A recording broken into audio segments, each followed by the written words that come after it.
Fala, estudante do Escuta. Preparados para essa aula nota 10? Bom, então, galera, o- a aula de hoje a gente vai conversar um pouquinho sobre Guerra Fria e a gente vai pegar como parâmetro para analisar a Guerra Fria o filme Missão Impossível Acerto de Contas, que foi o último que saiu agora. E a gente não vai comentar muito do filme, que é para não dar spoiler, né? Apesar de que já tem um tempo que o filme saiu, entrou em cartaz, mas ainda tem algumas pessoas que não assistiram o filme. Tá? E aí a gente vai priorizar mais o conteúdo do que a análise do filme. Até porque eu não sou crítico de filme, assisto porque gosto, e a gente vai analisar aqui o conteúdo Guerra Fria. Beleza? Agora, se você já é um aluno nota 10, já deixa aquele like. Para você que não me conhece ainda, meu nome é professor Fábio Matias, tá? Sou professor de História. E então, se você quer tirar nota 10 em História, se inscreve nesse canal que aqui você vai conseguir, tá? Porque eu não vou descansar enquanto você não tirar 10, beleza? Então, vamos lá para a aula. Primeiro, vamos, né, tocar a nossa vinheta aí, para que você consiga já ir pegando o gostinho da aula, que hoje é Guerra Fria. Então, vamos lá.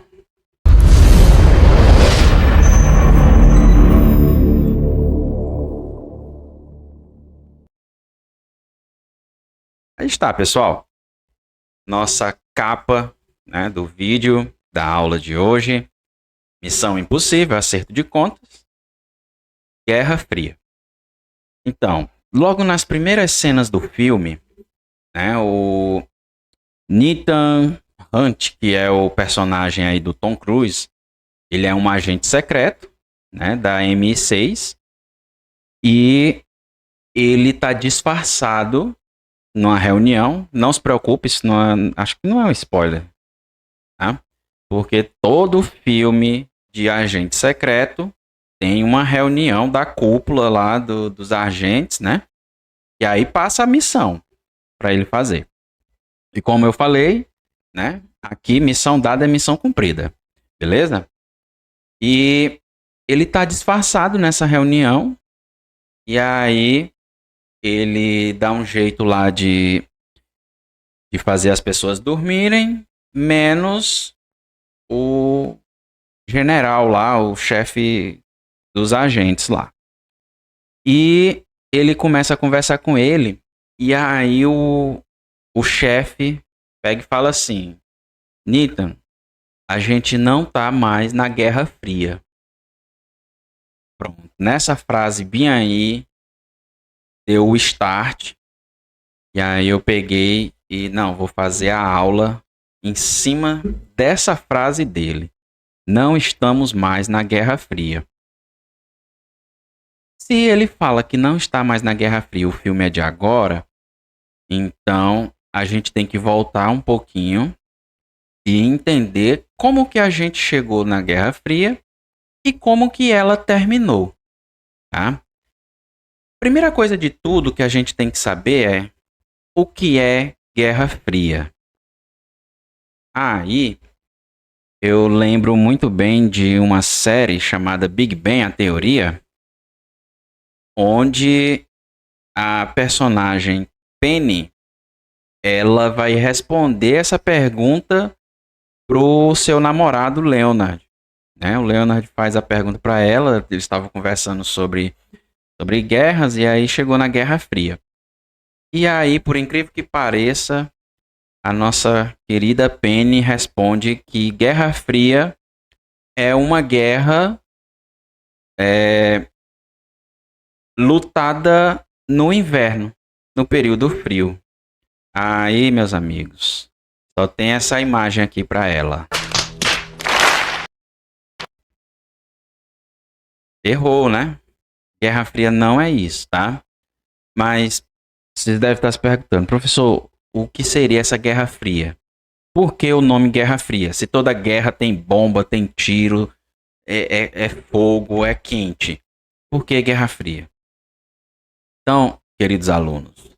Guerra Fria significa que é um momento de tensão, mas não temos uma declaração de guerra aberta, tá? Então fica aquele clima, vai ter a guerra, não vai.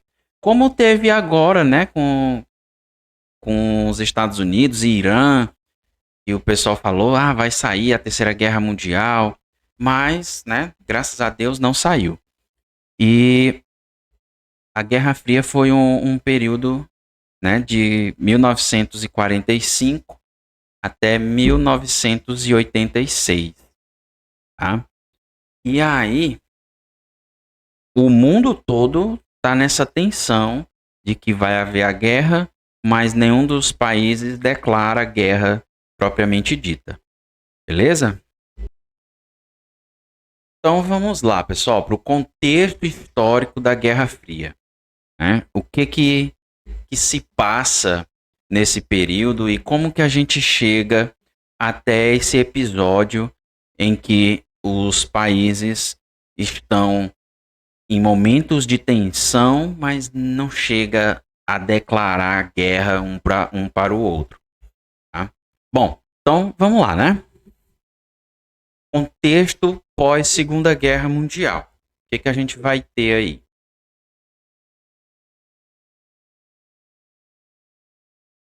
Então, entre 1943 e 1945, a gente começa as reuniões internacionais, né, as conferências, na tentativa de conseguir um acordo entre as potências para acabar com a guerra. E aí a gente já viu nas aulas anteriores, né, como que essa guerra vai finalizar, tá?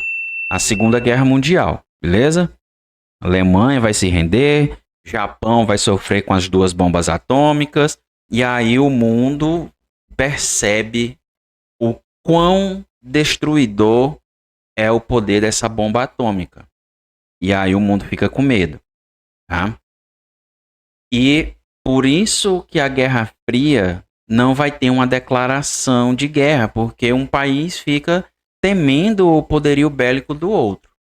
Beleza?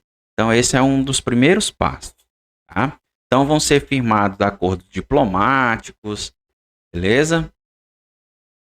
Então, continente europeu, a gente vai ter a divisão de zonas de influência política, né? Aí a gente vai ter as quatro potências aí dividindo o território da Alemanha, depois dividindo a Europa, tá? Então, União Soviética, Estados Unidos, Inglaterra e França, beleza? São as 4 potências aí que vão dividir a Europa em 4 pedaços, tá?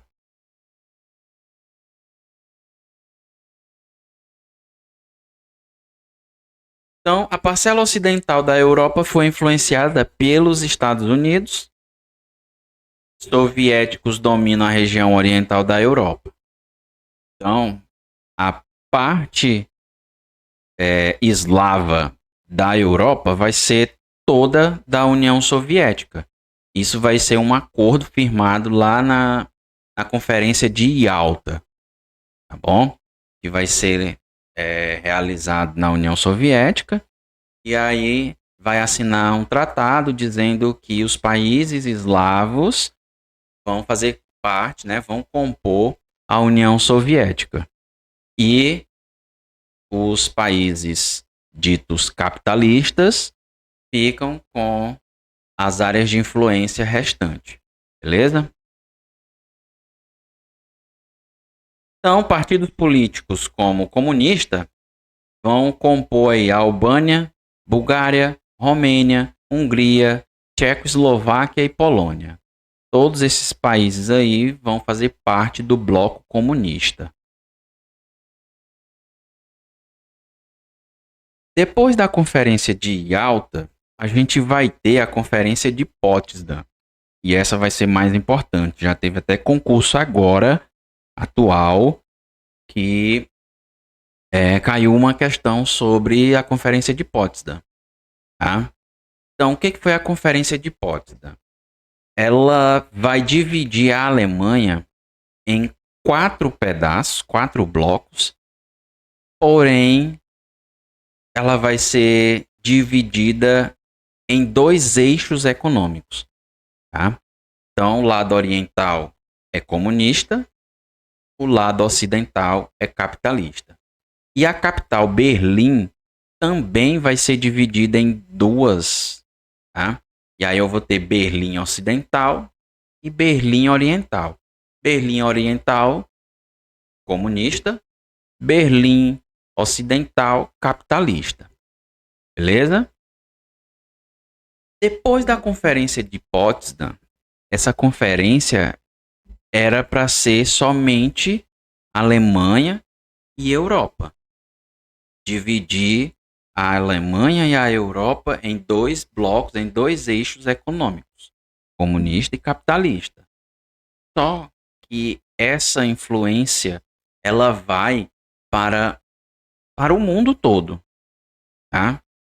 Então vai afetar a Coreia. Na Guerra da Coreia, a Coreia vai ser dividida em 2. E aí, Coreia do Norte, área de influência da União Soviética. Coreia do Sul, área de influência dos Estados Unidos. Beleza? A gente vai ter também o Vietnã sendo dividido. E aí, mais uma vez, né? Um Vietnã fica com a União Soviética, o outro fica com os Estados Unidos. Belezinha? A gente vai ter agora o primeiro-ministro inglês, Winston Churchill, que foi um dos heróis aí da Segunda Guerra Mundial. Ele vai proferir uma frase, né, no seu discurso de que a União Soviética está construindo ou tecendo, né, uma cortina de ferro.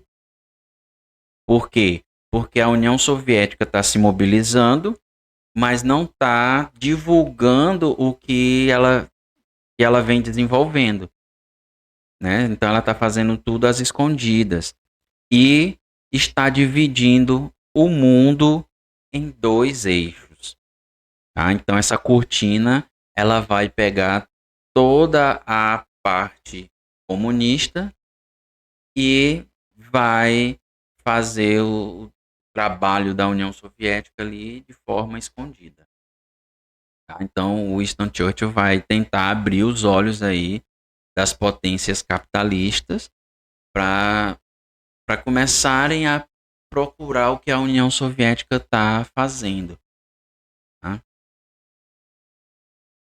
Pois bem, depois que o Churchill faz esse discurso, né? O mundo começa a ir atrás do que a União Soviética está fazendo. Então, a cortina de ferro ela vai dividir a Europa pós Segunda Guerra Mundial em 2 partes, né? Europa Ocidental e Europa Oriental. Depois ela vai se expandir para outros continentes e para outros lugares do mundo, tá? Como é o caso que eu citei agora há pouco da Coreia e do Vietnã. Beleza? Então, olhando para esse ponto, a gente tem aí o mundo bipolar. Né? Não é que o mundo está bipolar porque a personalidade muda. Não, não é isso. Tá? Estamos bipolar porque eu tenho 2 blocos agora. Beleza? Um bloco capitalista e um bloco comunista. Tá? E esses blocos vão rivalizar, né? Tanto no campo econômico como no campo social e político. Beleza? Então vejam aí a imagenzinha, né, dos Estados Unidos e da União Soviética, né? Que é o martelo com a foice e o dito mascote é o urso aí. Bom?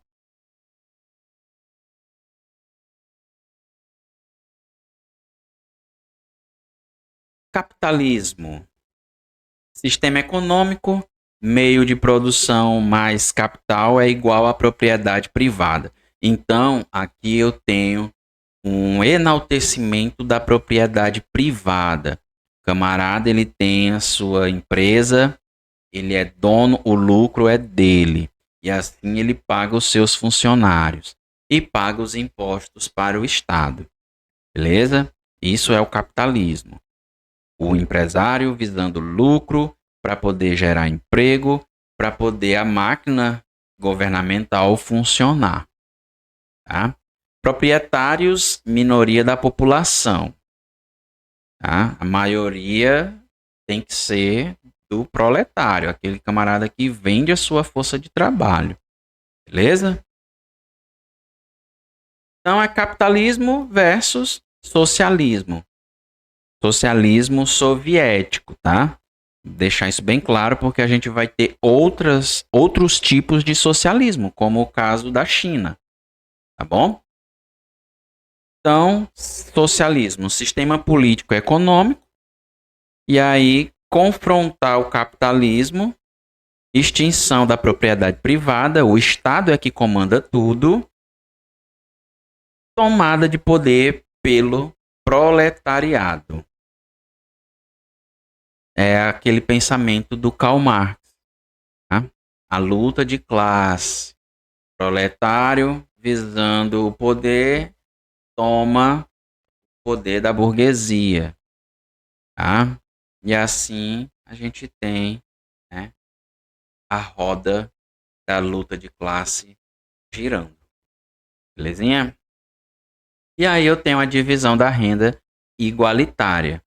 Ou seja, o Estado toma tudo e divide igualmente para todos. Bom? Com isso a gente vai ter aí a chegada do nosso comunismo. Tá? Então, o que é aí o comunismo? O comunismo é uma ideologia, tá? Porque a gente, né, nós, seres humanos, ainda não atingimos esse nível para chegar ao comunismo, que é uma, uma diminuição do poder do Estado, tá? Do governo. E mais utópico ainda seria o anarquismo, que aí já é a ausência do Estado. Tá? Muita gente até acaba confundindo o anarquismo com baderna, né? Com depredação. Acaba confundindo com destruição de patrimônio. Tá? Acaba confundindo com terra sem lei. Tá? Então, não é isso, tá? O anarquismo é a ausência do Estado, beleza? Então, a sociedade, ela já se desenvolveu tanto que ela já atingiu o comunismo e ela já tem o conhecimento necessário para não depender mais do Estado, daquela figura que vai controlar a situação. Bom, então é uma utopia, tá?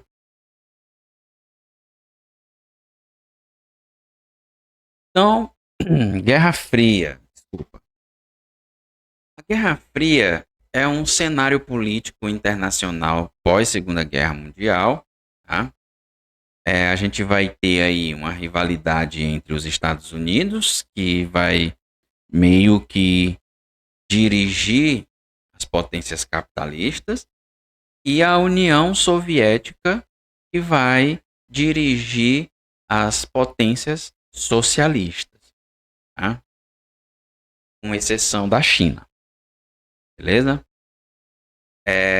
Polarizaram as relações internacionais. Quem é capitalista segue o modelo capitalista. Quem é socialista segue o modelo socialista.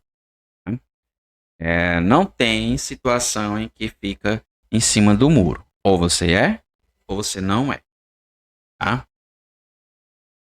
Não chegaram a se enfrentar diretamente em um conflito armado, por isso o nome Guerra Fria. Beleza? Então, é isso aí, pessoal. A gente vai chegando ao fim de mais uma aula, né? Uma aula concluída com êxito, com muito conhecimento, com muito conteúdo. E aí, a pergunta que fica é essa: gostaram? Se você gostou, já compartilhe esse vídeo para chegar em mais estudantes, aqueles alunos, né, que querem tirar nota 10 em história, que busca conhecimento, que tem curiosidade, tá? E também já deixa o like, isso ajuda o canal a crescer, a continuar mantendo os vídeos com qualidade. E se inscreve no nosso canal se você ainda não for inscrito. E também já ativa o sininho para você receber a notificação aí da próxima aula. Beleza? Então é isso. Até a próxima e já né?